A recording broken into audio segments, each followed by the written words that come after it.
Learning a new language is an asset these days, both professionally and personally. What languages are you considering? I'm drawn to Romance languages like Spanish and French. But I'm also intrigued by languages that use different writing systems, like Mandarin Chinese or Arabic. Each language family has its own unique challenges, but also its own rewards.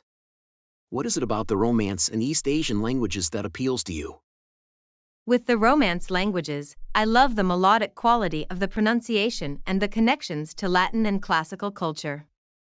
And the fact that Spanish and French are so prevalent globally just makes them so practical. With Mandarin or Arabic, the writing systems are just so different from the Roman alphabet we use in English. I find the complexity and history of characters like or to be really captivating. Learning an entirely new writing system and sound system would be hugely rewarding, even if it's really tough at first. The sense of accomplishment must be incredible. Have you thought about how you might approach learning those languages?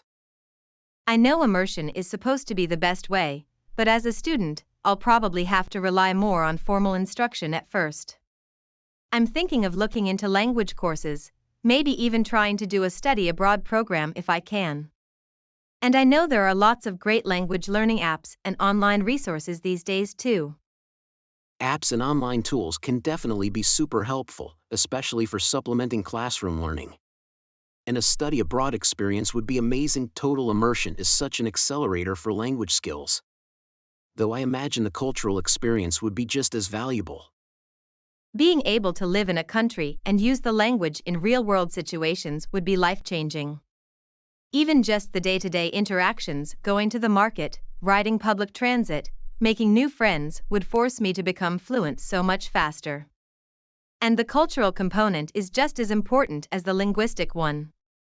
Learning a new language is about so much more than just memorizing vocabulary and grammar rules. It's about understanding a new way of thinking, new customs and traditions. The Sapir-Whorf hypothesis suggests that the language we speak actually shapes how we perceive the world. The way a language is structured, the words and idioms it uses, it must profoundly influence the cultural lens through which its speakers view reality. Learning a new language would be like gaining a whole new perspective.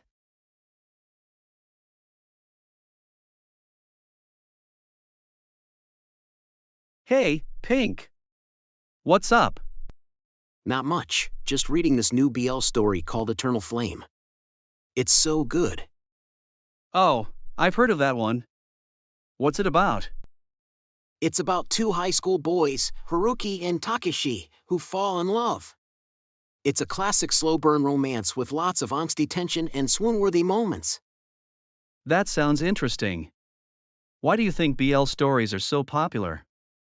I think it's because they provide representation for LGBTQ+ individuals who are often underrepresented in media. It's important to have diverse representation in media to promote acceptance and understanding. That's a good point. Do you have any data to support this? Yes, according to a study by GLAAD, LGBTQ+ representation in media has increased, but there's still a long way to go.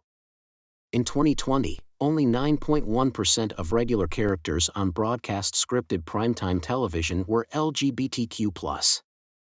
Wow, that's a low percentage. It's good to know that BL stories are helping to increase representation. Definitely. And it's not just about representation. BL stories also provide a safe space for LGBTQ+ individuals to explore their identities and connect with others who share similar experiences. That's great!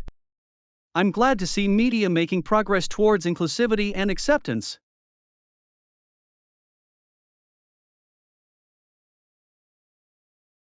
Hey, have you noticed how much Monkey has changed since his promotion? Yes, it's worrying. He seems to be prioritizing work over everything else. Did you know that maintaining a healthy work-life balance is crucial for mental health and relationships? I didn't know that. Do you have any facts to back that up? According to a study by the American Psychological Association, employees who feel they have a good work-life balance are more likely to have good mental health and strong relationships. Wow, that's eye-opening. Do you think Monkey knows about this? It's possible that he's not aware of the importance of work-life balance. Another study found that nearly half of all employees feel overwhelmed by their workload. That's a scary statistic. Maybe we should talk to Monkey and help him find a better balance. That's a good idea. We could suggest that he takes breaks throughout the day and spends more time with his loved ones. Definitely.